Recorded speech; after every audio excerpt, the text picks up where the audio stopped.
Bonjour, bonsoir, très chers sœurs et frères africaines, africains. Bonjour, bonsoir à tous. Donc, il y a une question à laquelle je me dois de répondre. Une question à laquelle nous devons tous de répondre. Nous, Africains, nous devons de répondre à cette question. Pourquoi est-ce que les Africains, en général, excellent dans plusieurs domaines, en France, en Occident, mais ces mêmes Africains-là, en général, sont nuls dans ces mêmes domaines en Afrique? Ça, c'est la question essentielle de cette vidéo. Ensuite, nous allons parler de la relation Afrique-France. À quoi est-ce qu'elle doit ressembler? Nous allons parler, évidemment, rapidement, de la raison pour laquelle moi, Djoko, je supporte et j'ai toujours supporté l'équipe franco-africaine de France. Donc, à la question de savoir pourquoi est-ce que les Africains excellent dans plusieurs domaines en Occident, en France particulièrement, et sont nuls en Afrique, la réponse est très simple. Il y a un problème de management en Afrique. De façon générale, en Afrique, il y a un problème sérieux de management. Le problème de l'Afrique, c'est le management. Les ressources humaines sont mal managées. Les ressources humaines sont mal managées en Afrique. Le problème de l'Afrique, ce sont nos dirigeants. Ce sont nos dirigeants. Nos dirigeants font un mauvais management. Nos dirigeants ne maîtrisent pas ce que c'est que le management des ressources humaines. Évidemment, ils ne maîtrisent même pas ce que c'est que le management de nos ressources minières et autres. C'est ça le problème de l'Afrique. Regardez cette équipe de France que j'appelle l'équipe franco-africaine de France. D'ailleurs, c'est la raison pour laquelle je soutiens toujours cette équipe. Parce que c'est l'équipe franco-africaine de France. Regardez tous ces Africains dans cette équipe de France. Ils brillent. Un bravo particulier à Kylian Mbappé, franco-africain, franco-camerounais, franco-algérien. Bravo particulier à lui. Mais Kylian Mbappé à lui seul nous montre pourquoi est-ce qu'on doit se poser la question de savoir comment ça se fait que des Africains puissent autant briller dans leur équipe nationale de manière générale en Occident, en France, et être quasiment nuls en Afrique. Regardez vous-même le rendement de cette équipe de France. Regardez le rendement de ces Africains de l'équipe de France. C'est exceptionnel, c'est extraordinaire. C'est extraordinaire. Par contre, les mêmes Africains, une fois en Afrique, ont un rendement calamiteux. Calamiteux. Le problème de l'Afrique, ce sont ses dirigeants. Le problème de l'Afrique, le problème de l'Afrique, ce sont ses dirigeants. Ce sont ses dirigeants et rien d'autre. Si l'Afrique avait de bons dirigeants, on devait avoir, s'il faut revenir au football, on devait avoir des équipes nationales aussi fortes que l'équipe franco-africaine de France. Ce sont les dirigeants, le management est mauvais, totalement mauvais. Prenons l'exemple du Cameroun, où il faut monnayer. Il faut monnayer pour obtenir une place en équipe nationale. Regardez le jeune Mbappé, le héros en réalité de la finale d'hier. Mbappé, Kylian Mbappé, il aurait pu jouer pour les Lions du Cameroun. Mais non, puisque le Cameroun est corrompu, on parle là une fois de plus de management. On avait demandé à son papa, il faut jongler. Pour jouer pour les Lions, il faut être disposé quand même à payer quelque chose pour les Lions du Cameroun. Il faut corrompre. Il faut corrompre. D'ailleurs, très récemment, un journaliste a fait état du fait que pour jouer pour les Lions du Cameroun lors de cette Coupe du Monde, il a fallu à certains joueurs, il a fallu que certains joueurs donnent quelque chose. Et c'est un phénomène auquel nous sommes habitués. Regardez un Samuel Eto'o. Samuel Eto'o. C'était un joueur excellent. Un joueur que j'ai suivi dans tous les clubs, même quand il est parti en Russie. Un joueur excellent. Nul doute qu'il fut un joueur excellent. Mais il était excellent en club. Samuel Eto'o a été excellent avec les Lions, exclusivement lors de la CAN 2000, à l'époque où il y avait les Patrick Mboma. Lors de la CAN 2000, lors de la CAN, disons également, il y a eu les Jeux Olympiques de 2000, il y a eu la CAN 2002, à l'époque il y avait les Patrick Mboma. À l'époque il y avait les Patrick Mboma. Ça veut dire que ce n'est pas lui qui portait l'équipe. Donc lorsqu'on parle des Jeux Olympiques, de la CAN de 2000, la CAN 2000, il y avait les Patrick Mboma, les Jérémy Djitap. Ils étaient là, les Etame Mayer. Mais dès lors que ces grands joueurs sont partis, Samuel Eto'o n'a pas pu porter les Lions. Samuel Eto'o n'a pas pu porter les Lions. Dès lors que ces grands joueurs sont partis, il n'a pas pu continuer de porter les Lions. Il a plutôt excellé dans le désordre. Ça veut dire l'excellent Samuel Eto'o en club était nul en équipe nationale. Souvenons-nous de 2000, la Coupe du Monde 2000 où Samuel Eto'o crée le désordre. Souvenons-nous de la Coupe du Monde 2000, la Coupe du Monde 2010 en Afrique du Sud où il crée le désordre. La Coupe du Monde 2014 au Brésil où il crée le désordre une fois de plus. Mais pourquoi je rappelle cela? C'est pour dire ceci. On a un problème également en Afrique. Certains sont excellents en Occident. Parce qu'en Occident, il y a un bon management. Il y a une discipline. Mais dès qu'ils arrivent en Afrique, ils commencent à faire le désordre. Il faut qu'on se le dise. Disons-nous les vérités. Dès qu'ils arrivent en Afrique, ils commencent à faire dans le désordre. Ils commencent à faire... Je prends l'exemple de Samuel Eto'o. Au Barça, à Chelsea, ben, c'était un joueur totalement discipliné. Un joueur excellent. Mais chez les Lions du Cameroun, c'était autre chose. Vous comprenez qu'on a un problème de management sérieux. On a un problème de management sérieux. Un problème sérieux de management. Parce que lorsque Samuel Eto'o arrive chez les Lions, ceux qui sont chargés de diriger les Lions n'ont pas la capacité de le discipliner. Voilà donc nos problèmes. Le management. Le management. Les Africains sont excellents. Regardez en équipe de France. Mais les mêmes Africains, si on les prenait, on les mettait dans une équipe d'Afrique actuellement. Et je précise bien l'Afrique noire, parce qu'on a vu l'équipe du Maroc, comment elle a réalisé de très bonnes choses. L'Afrique au sud du Sahara. Si on les met dans d'autres équipes, ça va être compliqué. Ça va être compliqué. Voilà donc pourquoi les Africains brillent ailleurs, en Occident. Moi, j'ai même vu des Africains ou des Camerounais. J'ai vu des Camerounais, par exemple, en Occident, ils ne jettent pas des bouts de papier au sol. Mais une fois, au Cameroun, à Yaoundé, j'ai vu ces Camerounais jeter des bouts de papier au sol. Vous comprenez qu'on a un problème, c'est que certains font ce qu'on appelle le changement de mentalité. Quand ils sont en Occident, ils ont une mentalité qui leur permet de s'en sortir dans la société occidentale avec ses règles. Mais dès qu'ils arrivent en Afrique, ils commencent le désordre. Vous comprenez donc une fois de plus que c'est le management. Ceux qui nous dirigent ne font pas ce qu'il faut afin que certaines choses soient respectées. Pour le cas du Cameroun, moi j'ai vu une fois au Cameroun, un bonhomme, il arrive à la poubelle, on a des poubelles un peu bizarres là.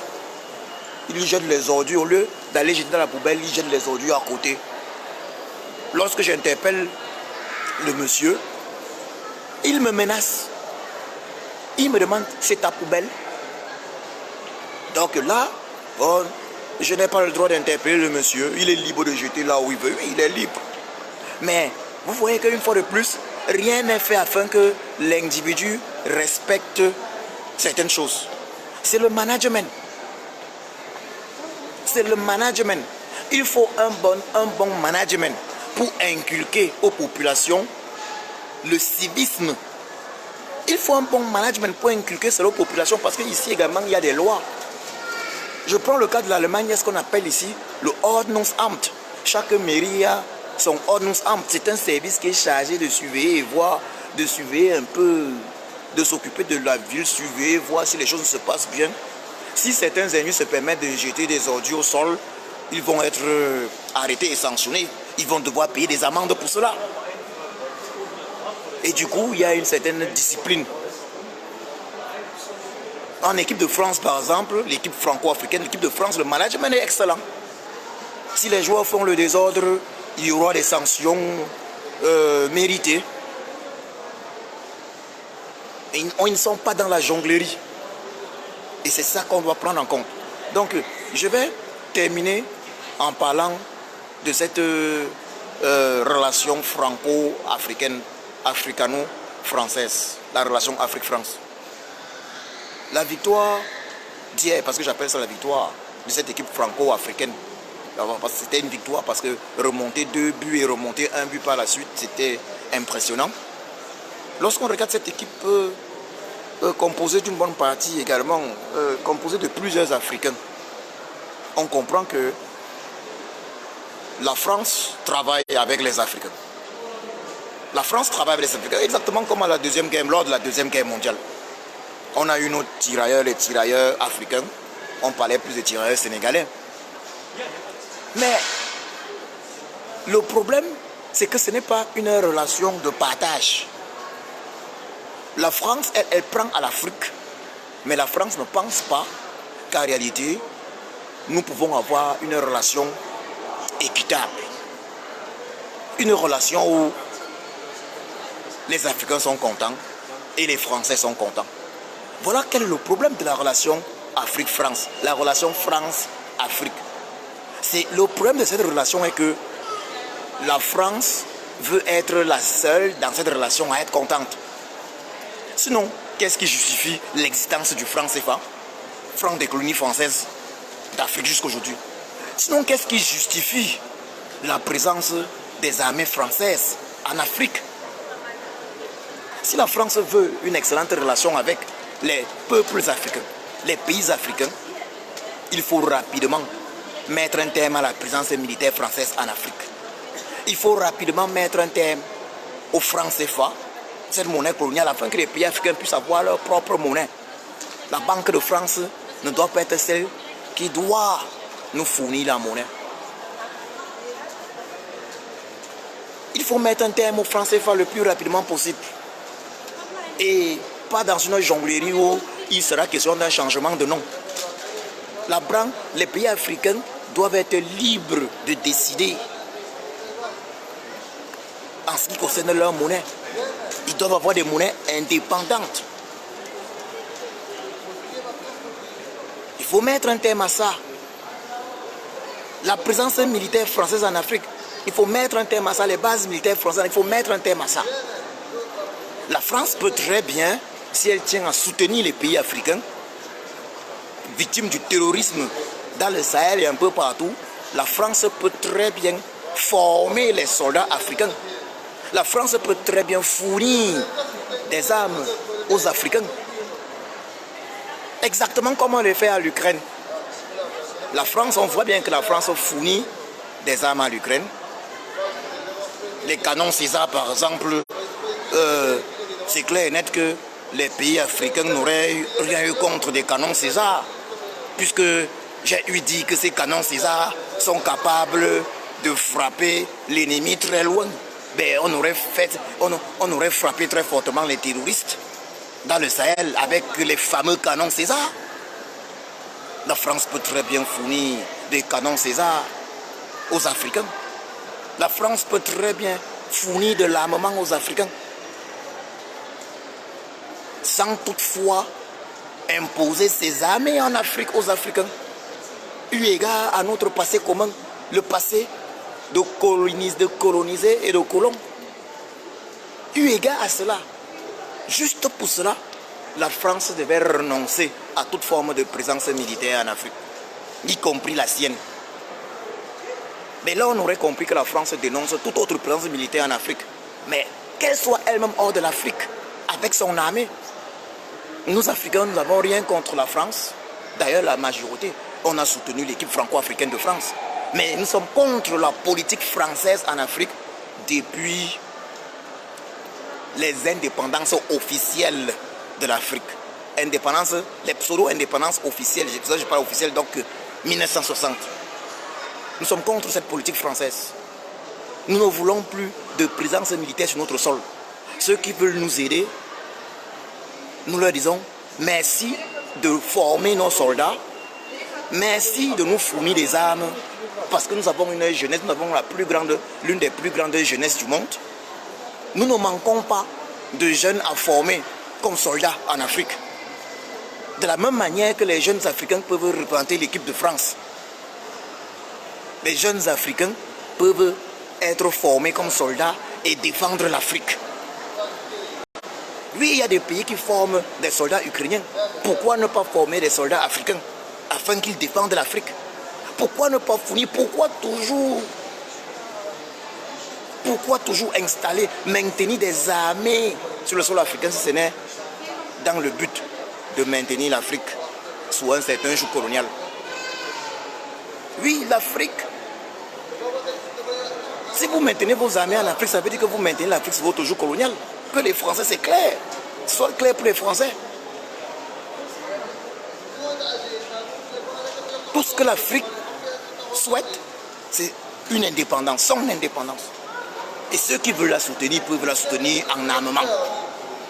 En armement, en formation militaire et autre chose. Mais l'Afrique ne souhaite plus voir des armées étrangères sur son sol. L'Afrique ne veut plus ça parce que ça lui rappelle la colonisation. La présence d'armées françaises sur le sol africain, c'est la continuité même de la colonisation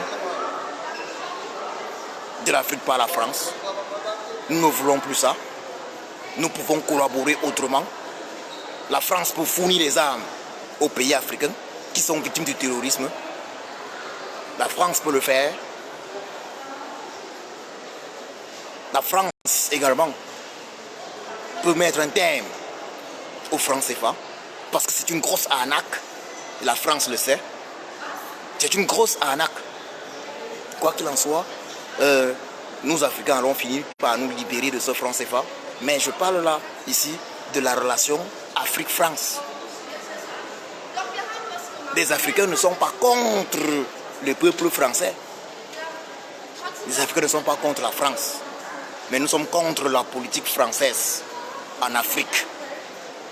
Puisque nos grands-parents ou nos ancêtres ont été victimes de 400 ans de traite négrière. Traite négrière dont l'un des grands architectes était la France. Traite négrière pendant laquelle la France a joué un rôle majeur, un rôle clé, un rôle hideux. Un crime contre l'humanité. Des millions et des millions d'hommes noirs, de femmes et hommes noirs morts lors de cette traite négrière. Et cette traite négrière n'a été possible qu'à l'aide des armes à feu des Français et occidentaux. Sans les armes à feu, il n'y aurait jamais eu traite négrière. Sans les canons, il n'y aurait jamais eu traite négrière. Parce que certains ont tendance à dire que non, il y a certains Africains qui ont collaboré, mais non. Il a fallu qu'il y ait des armes à feu. Lorsqu'on part dans un tribunal, vous-même vous savez si quelqu'un est menacé de torture. Quelqu'un est menacé avant de faire des aveux, on ne peut pas prendre ces aveux en compte. Vous ne pouvez pas venir avec une arme à feu, des canons, menacer des gens et prétendre par la suite que ces gens ont collaboré. Sans les armes à feu, il n'y aurait jamais eu traite négrière, y compris la colonisation. Et là, la France a fait usage de cela. Donc, lorsque nous voyons les armées françaises en Afrique, nous tremblons. La présence des armées françaises en Afrique nous fait comprendre que nous sommes toujours sous le joug colonial français. Donc, il y a ça, présence des armées coloniales françaises en Afrique et la présence du franc CFA qui signifie en fait de son vrai nom, franc des colonies françaises d'Afrique. Même si ils ont cherché à modifier en disant franc de la communauté africaine, mais c'est le vrai nom de base, c'est franc des colonies françaises en Afrique.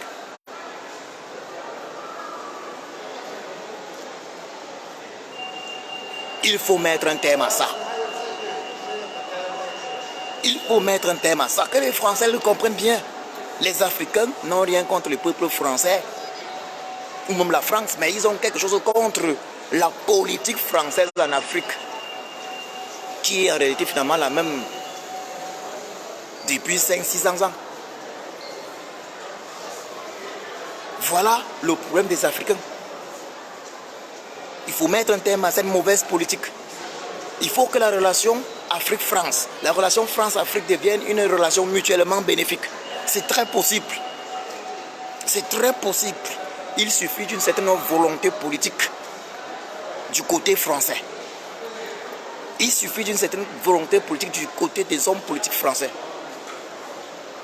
De la même manière que cette volonté politique a permis aux hommes politiques français de construire des équipes nationales de football mixtes, des équipes nationales de football franco-africaines. Ces hommes politiques-là peuvent également, avec la volonté, initier une nouvelle relation Afrique-France, une nouvelle relation France-Afrique. Une relation basée sur le principe fondamental du respect mutuel, sur le principe fondamental du respect des intérêts de chacun, sur le principe fondamental d'égalité. Une relation de partenaire.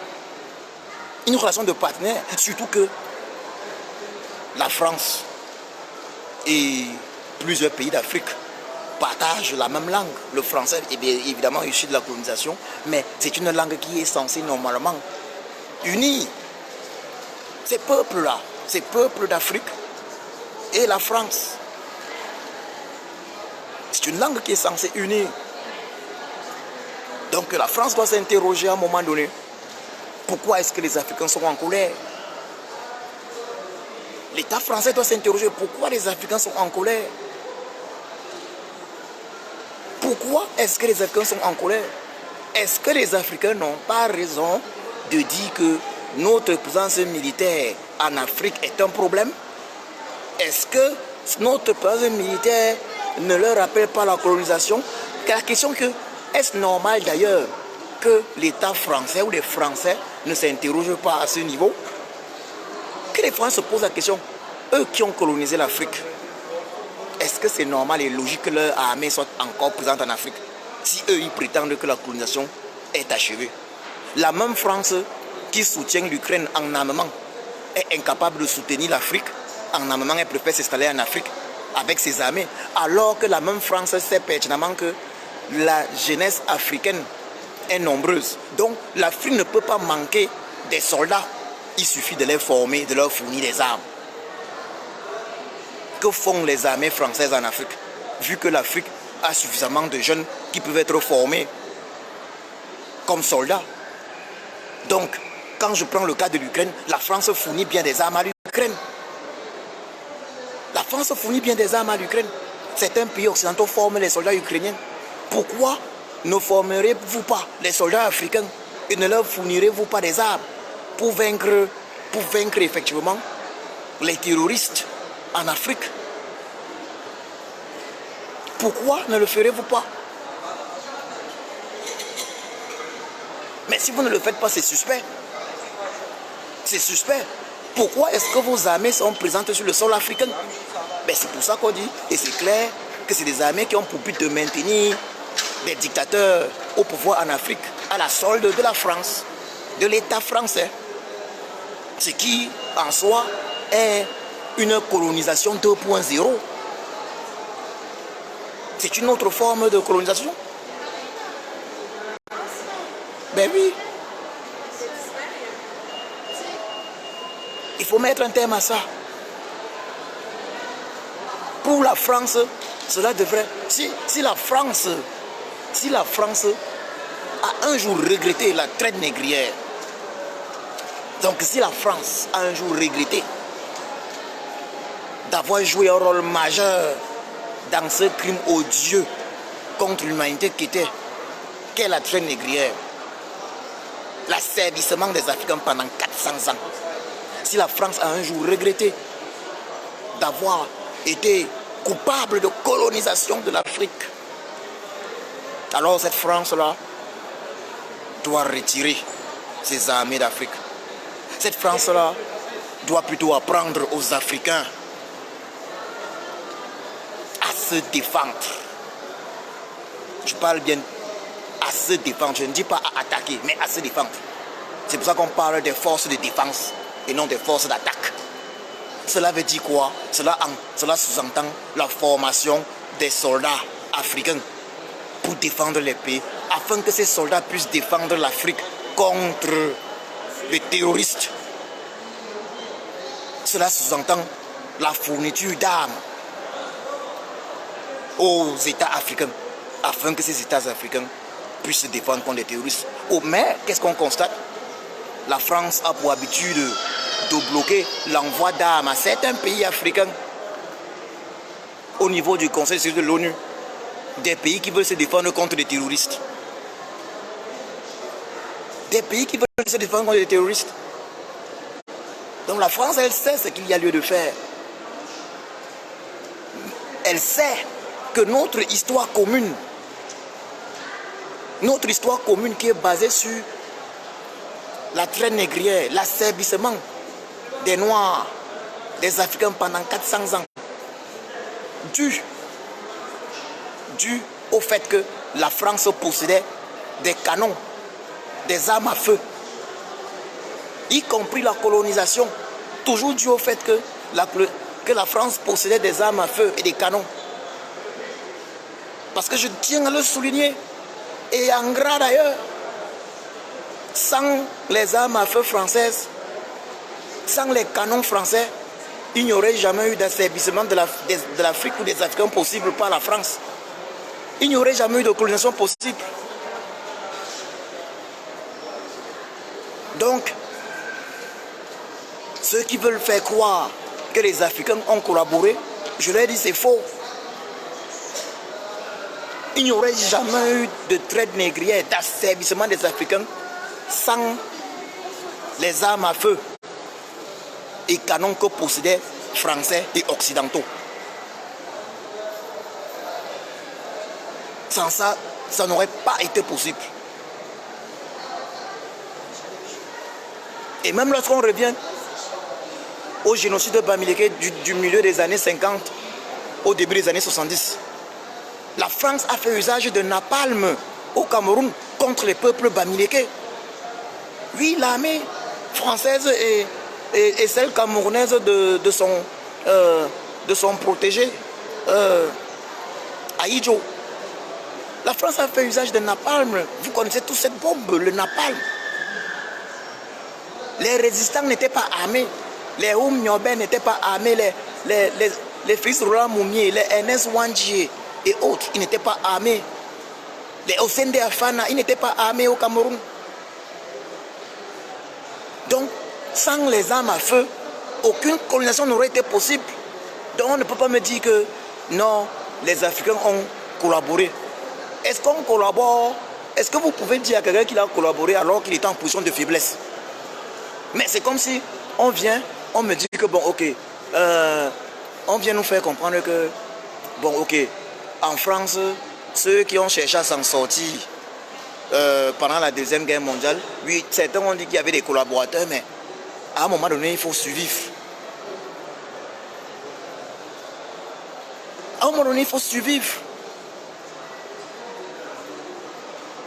Donc nous autres, on n'a pas de haine contre le peuple français. Nous, Africains, on n'a pas de haine contre le peuple français. On ne déteste pas le peuple français. D'ailleurs, nous sommes nombreux liés par le sang avec non seulement la France, mais les pays occidentaux. Je dis bien liés par le sang. Il n'y a pas de haine contre les peuples français et occidentaux. Mais nous sommes fatigués de ces chaînes. Nous sommes fatigués de ces chaînes coloniales, de ce joug colonial. Nous voulons être considérés comme des hommes libres. Certains Africains n'ont pas supporté la France parce qu'ils voyaient cette belle équipe franco-africaine comme plutôt la réincarnation justement des tirailleurs sénégalais qui avaient été très mal remerciés par la France.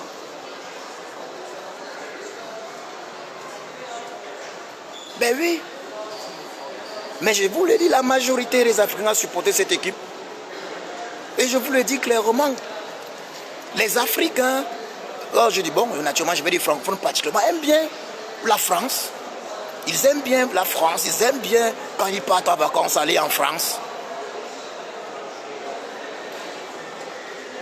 Mais cette langue qu'est le français, que vous le vouliez ou pas, c'est une langue qui est devenue notre langue.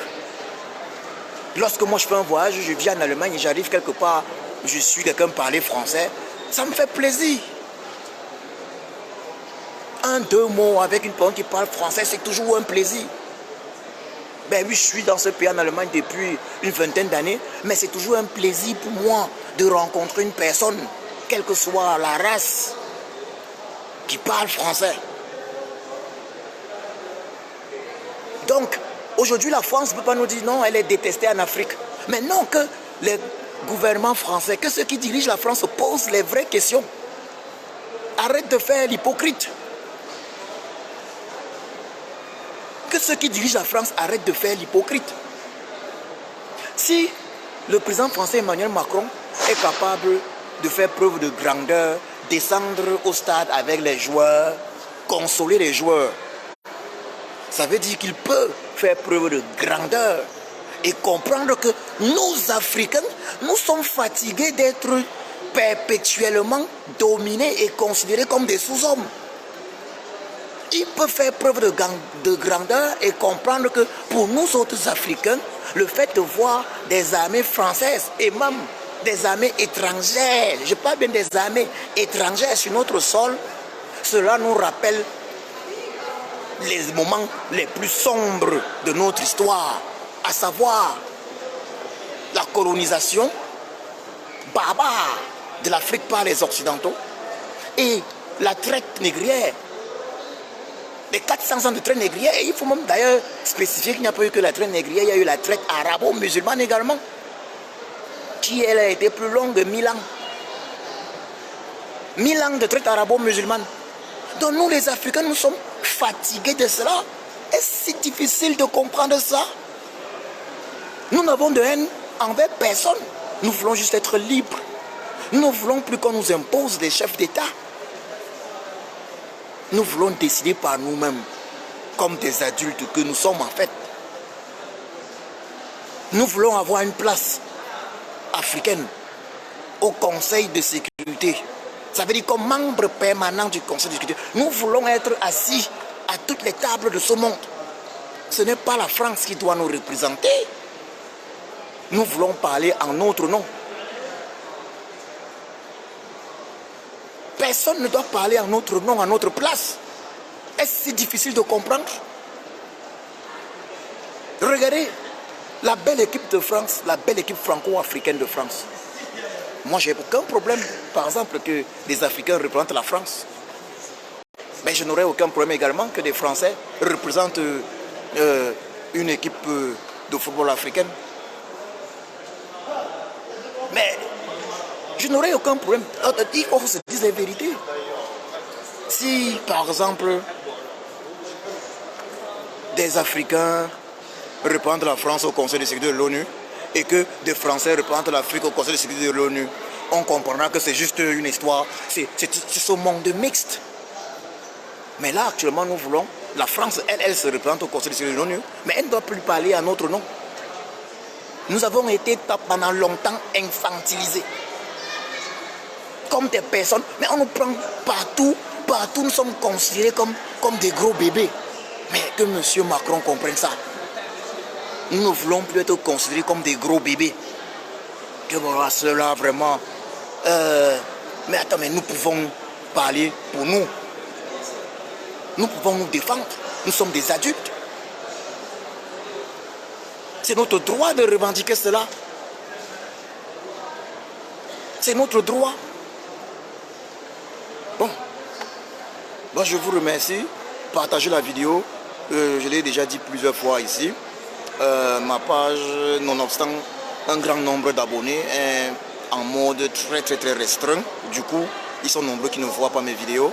Partagez-les, partagez-la au maximum. Partagez-la au maximum. Je vous remercie. Une bonne soirée.